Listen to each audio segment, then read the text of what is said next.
Coming up on this episode of the Goldilocks Zone, we're back with Dungeons & Dragons Chapter 5, our continuing adventure. We've defeated Clarg, we're ready to move on, see what awaits us in the magical land of Phandelver. Join us on the Goldilocks Zone. We're going to start an adventure for you right now. This is the Goldilocks Zone, episode number 33, recorded December 2nd, 2015.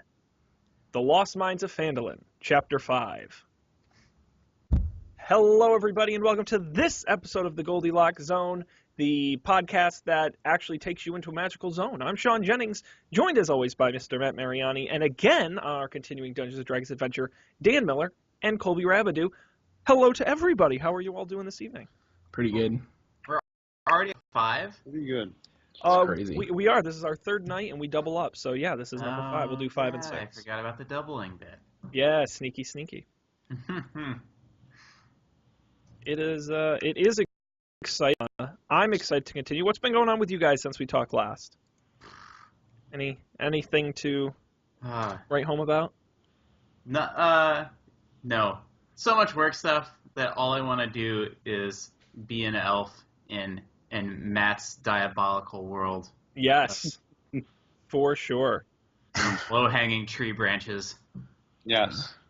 Much danger awaits. Oh my goodness, and I can't wait to see what that is. Matt, you are our dungeon master. Why don't you set up for us where we last left off with our characters? Well, Sean, where we last left off, the adventuring crew, as it were, had just defeated Clarg the Bugbear and his trusted direwolf, Ripper. Oh, yeah. They were still in the I guess the main room of the Cragmaw Cavern. Yep. However, they had only just begun to explore the stashes of loot that are hidden therein. Mm-hmm. I guess not really hidden; they're kind of just lying out there for you guys to take. Killing Clarg and company netted you guys a considerable amount of XP, and it is now time to level up. Yeah. Now, did we add all the XP together? Because in total, just for completing the story milestone, you got 275 XP. Yeah, we did. I have noted here that I have 398. Yeah, that's what I Okay, got. good. Yeah, Yep. that's good. That's good. So, you passed 300, so you get to go to level 2. Before we do anything else, I will explain what that entails. So, pencils ready? Oh We will boy. start with Mr. Colby. All right. As a level 2 rogue, you have gained the ability Cunning Action. Cunning Action is a 1d6, and it allows you to take a bonus action on each turn in combat. Now, what that means is after you attack, you get a special bonus move, but you can only use it to do a dash, a disengage, or a hide. Okay. And so to do that, you said it's a D6? Yes, you roll 1d6. And what's the, is there a number I have to get for it to work? Yeah, I think so. Yeah, I think you have to get I think it's kind of like an attack. Okay. So I think its effectiveness is based on the number you get. Right. So I'll just read what it has in the book just to make sure. You have all right, for a cunning action it says your quick thinking and agility allow you to move and act quickly. You can take a bonus action on each of your turns in combat. This action can only be used to take the dash, disengage, or hide action. Okay. Cool.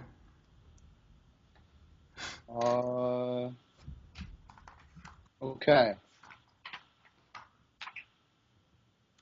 Oh, I'm sorry. The 1d6 has nothing to do with the cunning action. That's just your regular attack die. Oh, It okay. stays at a 1d6 because then when you get to level 3, it goes up to a 2d6. Oh. It's in the chart. I guess it's just to let you know that you remain with a 1d6. Yeah, 'cause that didn't make sense. 'Cause you should be able to do any of those things without rolling the dice. So you get to do some stealthy ninja shit, basically. Oh, Nice. yeah.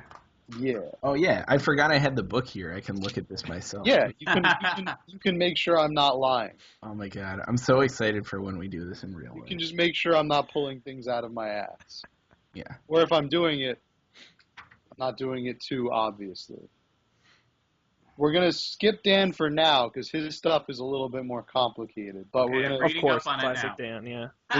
we're going to go right to Sean. Yeah, Now- it's good to read up on it. Now, Matt, please tell me, becoming a level 2 means I get 50% off at all Sunglass Hut locations. Is that what this When entails? you retired, Sean, you have to wait for retirement for that. Oh, okay. What's my big perk? Am I even more good looking?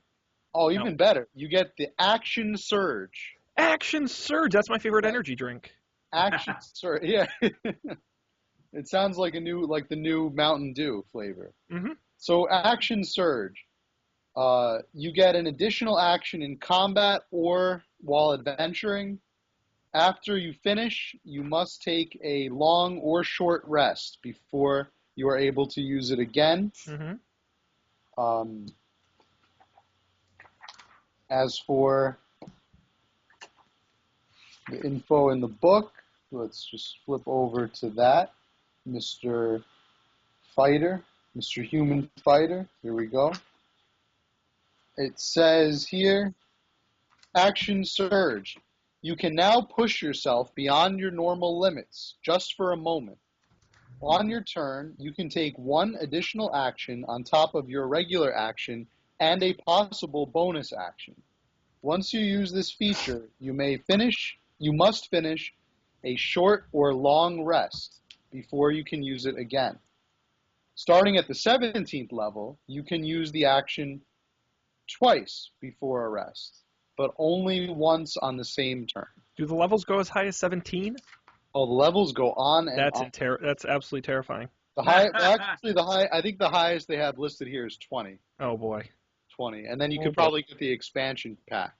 So you give Wizards of the Coast even more money. And you can go to like level 30. Yeah, it's like in-app purchases. Like, wow. Yeah, Sounds like Scientology, but okay, sure. you have the right Thetan level. All right, fantastic. Action Surge, I get an additional action, but I must take a rest afterwards. Yep. And as far as I can tell, Can it be any action? that's your huge level 2 perk. Any action in combat or not in combat. Cool, so I can like stab somebody and then stab them again? Yeah. Neat. Yeah. But you can only do that once before taking a long or short rest. Right. Okay, cool. All right, here we go. That's your perk, Mr. Sean. And now here's Mr. Dan. Woo! All right, I've been trying to read up. I meant to do this. Good. Because you got to do a whole lot. As a ranger, let's see where we should start. You get to use magic. Yay! Woo! That's You exciting. become our team's first magic user. Yes, this is exciting. A whole bunch of new rules to learn. Yeah. I don't think any of you did magic, so I didn't really read that section. So we'll be dabbling into that. What? Yeah, I get some crazy spells here. I can touch someone and make them jump higher. That's awesome. Wow. I don't think that's very useful. Although, if I could touch myself and make myself jump higher, I could get to more branches. That's right. Dan, we I don't need you adventure. touching yourself, thank you. Oh man, I can make them run faster too. Jeez. Dan's just giving out superpowers left and right. So now that you're in the second level, I'm trying to see if you get to do second level spells. No, I You don't. You only do Uh, first level spells. yeah. That's That's not what I confusing thought. at all. That's what I thought. But there's still some cool spells in here. There's still some cool spells. Spell casting.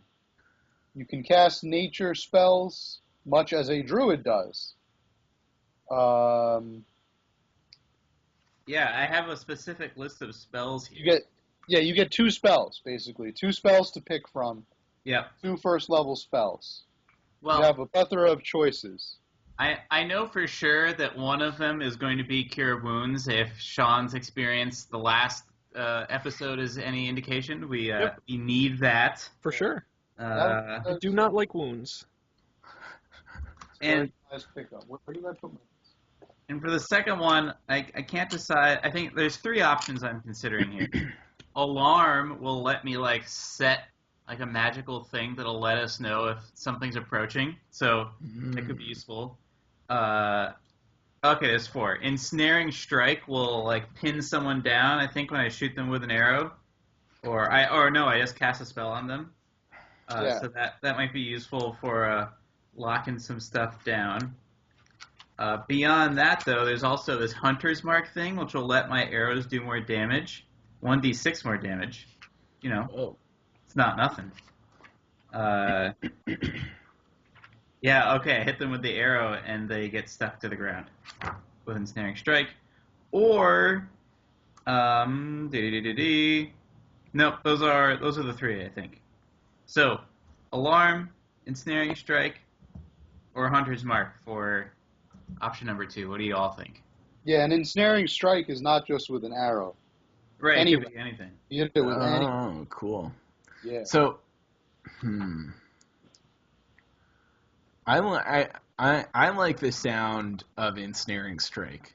Yeah. Thinking back to the adventure we just had, would have been pretty useful. Yeah, to pin the dog to the ground, and then we could all focus on that big dude that handed Sean his handed him something. All right, so yeah, I'll go with Cure Wounds and Ensnaring Strike. Get a little crowd control, as the kids call it these days. Nice. Pretty sure that's a drug, Dan. One of those club drugs.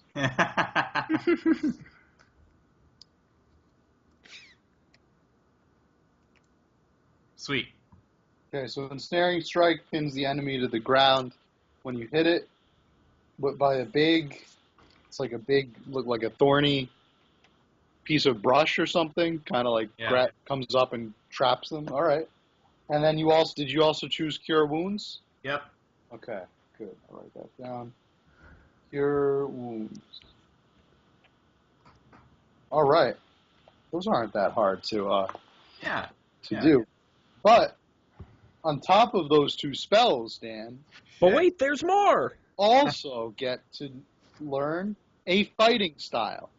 Oh. What? Choose what's the Brazilian dance fighting style there? What? Krav Maga or whatever it is? You should learn that one. Sean, I'm not getting a Brazilian. All right. This is getting saucy. All right. Oh man, okay. I'm guessing I'm gonna have to look at these.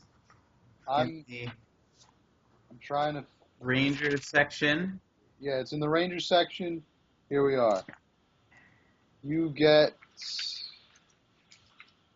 to do... I thought it was at 3rd level here. It says fighting style. At 2nd level, you adopt a particular style of fighting as your specialty. Choose one of the following options. Oh. Archery, defense, dueling, 2-weapon fighting. Oh, I think it has to be archery. Each one has their own perk. I'll explain the perk. Archery, you gain a +2 bonus to attack roll anytime you make them with a ranged weapon. Yeah. Defense, while you are wearing armor, you gain a +1 bonus to your armor class. Dueling, when you are wielding a melee weapon in one hand and no other weapons, you gain a +2 bonus to damage rolls with that weapon. Or 2-weapon fighting, when you are using 2 weapons at the same time, you can add your ability modifier to the damage of the second attack. Okay. I think archery is the way to go. I've been enjoying this arrow. Yeah. This bow rather. Okay. Archery is your fighting style. And that is a +2 bonus to attack rolls. So that's not damage, that's like roll to hit. Yes. Yep. Yep. There we go. Just like that. Wow, level up. We have leveled up. Whoa. Amazing. Now I think that's it. Let me just double check and make sure we're not leaving anything out that could be important. Oh, of course we were leaving something out. Each time you gain a level, you also gain an additional hit die. For everyone? That's when you, everybody gains an additional hit die, but it's not, I don't think it's for, I think it has to do with your HP. Like your HP basically goes up. Oh, that's good. Oh, so what, we earn a point? Yeah. Okay. Basically, you all earn an HP. I need that. It's more So I do have this thing on my sheet that says hit dice, and it says 1d8. What is that? Where? Oh, yes. That. That's what. All right, so you spend hit dice whenever you want to regain hit points during a short rest. Oh, okay. You automatically regain all your hit points. Right. If you're ever taking a short rest, gotcha. I have to flip over to chapter 8 to learn more about short rests. It's basically like you roll to see how much hit points you recover. Mm-hmm. Short rest, and the more hit points you have, the more dice you get to roll. So, for example, when you're taking a short rest, you roll a 1d10, and the number you get, roll that, is the amount of hit points you regain on a short rest. But now, because you gain an additional one, you get to roll 2d10, and that's I got you. Once you recover, yeah. And we all get that. And everybody gets. Okay, but do our hit points change? Yeah. Yeah, they changed too. They go up. Let me see how much they increase. No, don't they go up to the maximum of your hit dice? Like your hit point maximum is now. That makes sense. Well, no, but that can't be though, because I had rolling a 1d10, but my hit points were 12. Well, yeah, and also I'm looking at your sheet, Dan, and it's a 1d10, and your hit point maximum is 12. Yeah. So there must have been some bonus there that. Oh, you mean like a Yeah, you might have had there might be a perk. Right. Fey Ancestry maybe gave you like a little bit of a boost. Okay. You add your Constitution modifier. Oh, I see that. Yeah. Oh yeah, that makes sense. Yep, that makes sense. Yeah, okay. It's +2. Okay. And so now our hit points are 20? Or 22 in my case. Yeah. Oh, 22 in mine because I have the +2 as well. Yeah. Okay. So wait, so it's my hit points with the modifier double, or? No, I think you get the modifier once. Yeah. Okay. So I have my hit point max right now is 9, and I have a +1 modifier. So that means my next hit points will be 15. No, what's your hit dice, Colby? 1d8. So your maximum will be 2d8 plus 1, which is 17. Okay. Okay. So when you take a short rest, you roll the die. Mm-hmm. Then you add your Constitution modifier to that roll. That determines how many hit points you recover. Okay. Okay, Got it. So we should do that, or have we all regained our? Yeah, we took a long rest between Saved, episodes, count that as a long rest. All right. Get to cheat that way. Cool. And any other perks or bonuses we get as member of the level 2? Do we get access to the Admiral Club at the airport? What I just want to make sure we get all our perks. All right. Yeah. Now I think we're all set. All right. That's all the cool perks we get. All right, leveling up. How many, do you know off the top of your head how many hit points we need to get, or how many hit points, how many experience points we need to get to level 3? How many experience points to get to level 3? We need 900. All right, well, we're almost we have halfway a lot of work there. to do. So we've got a while to go before we get to that leveling up again. Okay. All right. All right, we are off. We are off. Okay, so adventurers, you have a few decisions to make. As of now, you are standing in the center of. We'll say you camped out around the fire pit that existed in this little antechamber in the cavern. You are warming yourselves by the fire. Everybody's just waking up from a long rest, and you remember that there is this store of treasure all around you, glinting and gleaming, and just waiting to be cracked into. Money rules everything around me. Dollar bill, y'all. So who's gonna crack open that treasure? Well, I thought, if I remember correctly from the last time, there was some kind of lion-headed symbol on the box, and I was about to, before we ran out of time, I was going to roll an intelligence check with the history bonus to see if we knew anything about it. You were a history minor Yeah, my history minor. Phandelver University. The fight in F Dark you. Elves. All right. I roll a 10 plus my 2 bonus is 12. All right. Based on your intelligence check, you recognize vaguely recognize this symbol that you see on the store of the wagon. It belongs to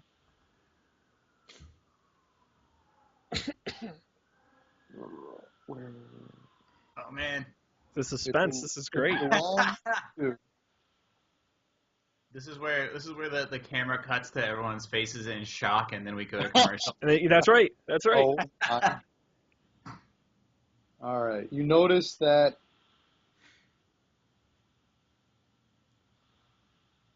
this is horrible.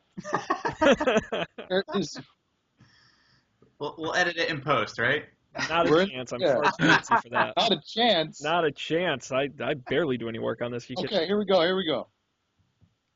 You notice that the crates are all marked with a blue lion, a symbol of the Detroit that Lions. vaguely recognized Yes. of a famous merchant company in Phandelver known as the Lion Shield Coster. Ah. This is when the case cracks wide open. Okay. It's a blue lion with a silver background. And that's about all you recognize. Belongs to Lion Shield Coster. Cool. Very famous merchant company out of Phandelver. Suspicious. And this is not the people who hired us to get the.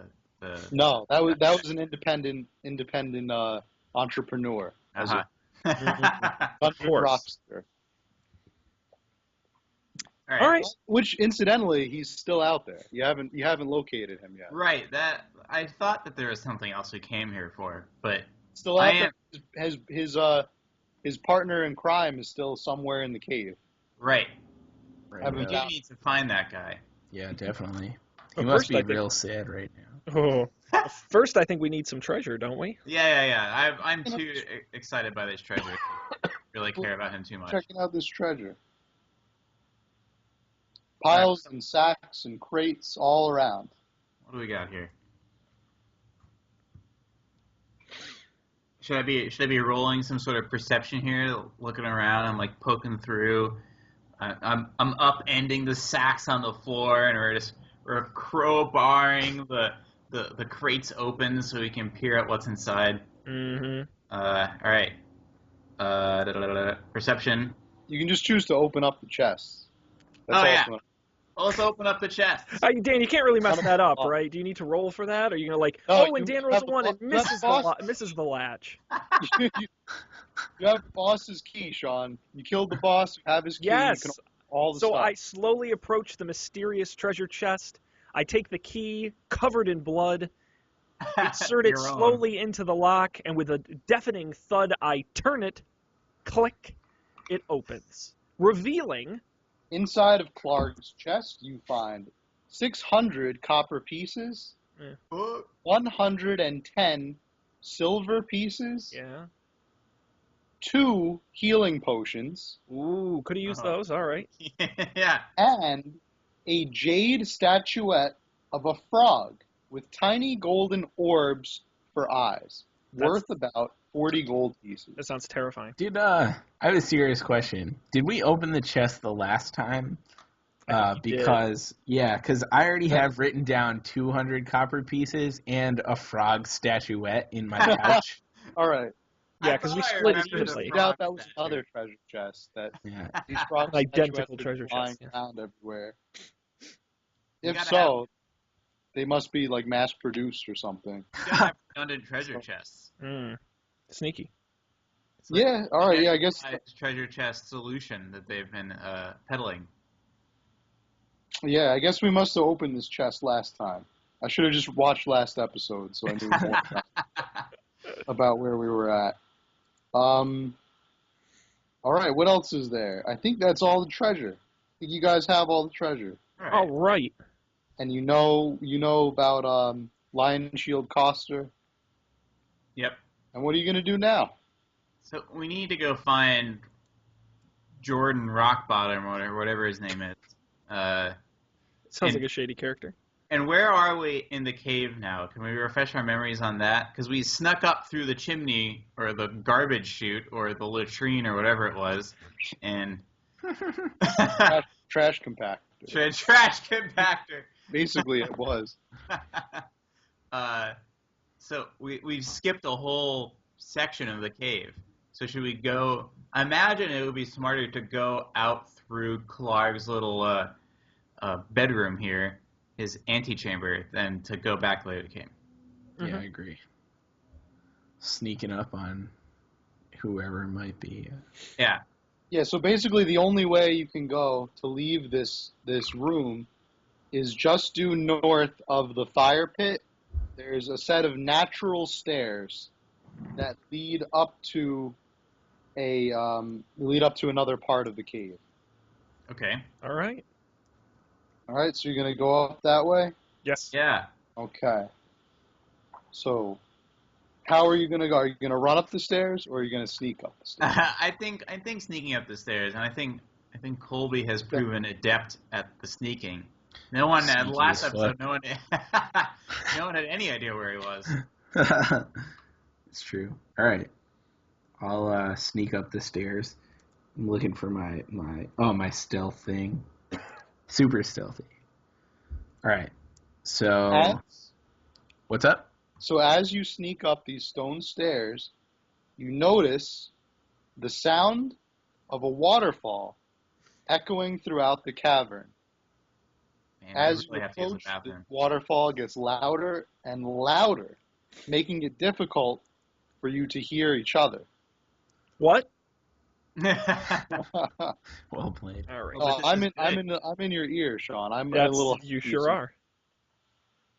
A low fieldstone wall serves as a dam, holding the water back, and the water is basically separated into 2 large pools. Both of which are being fed by this waterfall.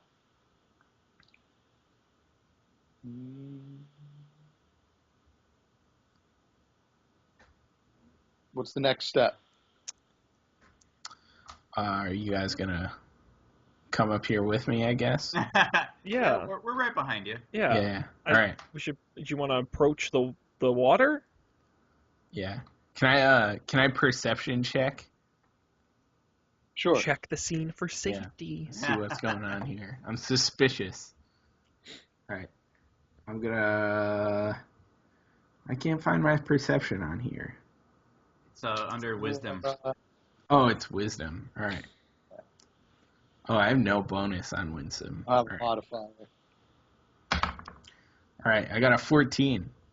Okay, that's plenty Not for bad. you to look around and see that the water drains out the western end of the chamber, which forms a stream. It is the same stream that you encountered earlier when you entered the cave. Okay. That is the only way out of this room besides the way you came in. Is this interesting. this little tiny stream. Huh. So, is there anything on the other side of the stream? No, just cave wall. So we've, like, explored the whole cave now. No, This is part of it. wasn't there a chamber that we didn't go into off the entrance when we came in? No, that was the one we went into where the dogs were. Yeah, but... No, I think there's one more, but I think we have to follow the stream. Oh, back where we came from? Yes. Gotcha. Okay, well, streamwards then. As you follow the stream, you notice that there is a bridge of sorts that allows you to cross further to the northwest of the cave. Or you can continue to follow the stream further down. So either this wooden, you notice that the bridge is man-made. It's a wooden bridge. It is relatively stable and no chance of collapsing or melting into the stream. What do you guys think? Should we backtrack and explore that room, or press on? Yeah, I think going to the room, we should leave no stone unturned for our rock seeker friend. I agree. Bridgeward. Bridgeward. Yeah, let's check it out. Okay. Wait, we're going over the bridge, or we're not going over the bridge? Well, let's go over the bridge into the other room, or it's follow the stream towards the exit of the cave where we came in. I thought over the bridge was somewhere else that we hadn't been yet. Right. It is. That's the idea. But I thought we decided there was something else in the room we had already been to.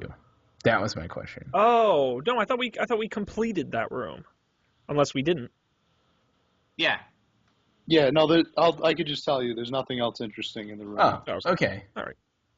Some miscommunication, I suppose. Yeah. To the bridge. Yeah.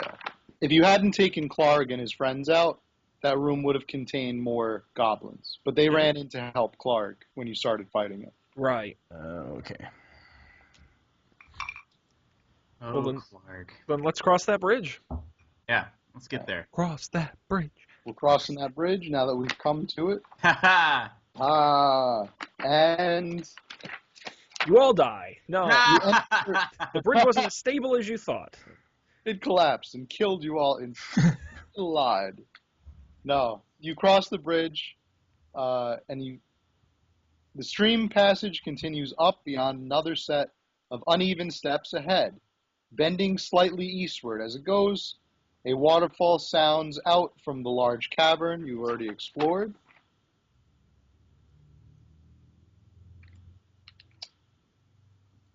And as you cross the bridge, you've noticed one goblin standing watch on the bridge. But fortunately for you, the sound of the waterfall in the previous room has masked your approach, and he is facing the opposite direction.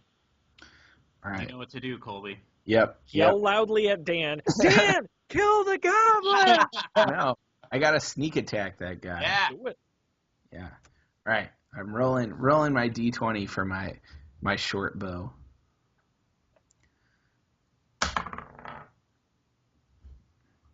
All right. I got a 9 plus 3, so I got 12. 12.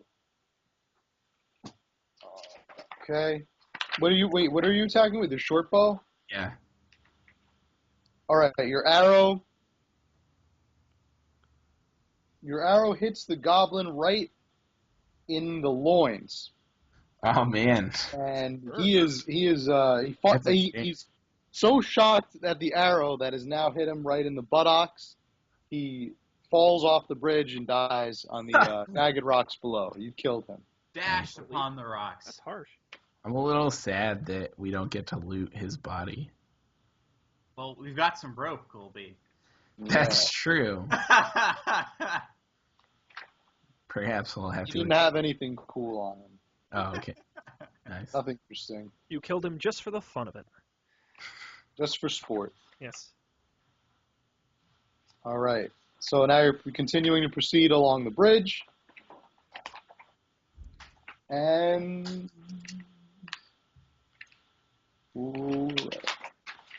you now have entered. You see that the small, dark tunnel that you have been crossing through, the small, dark tunnel that you were crossing to gives way to a much larger section of the cave.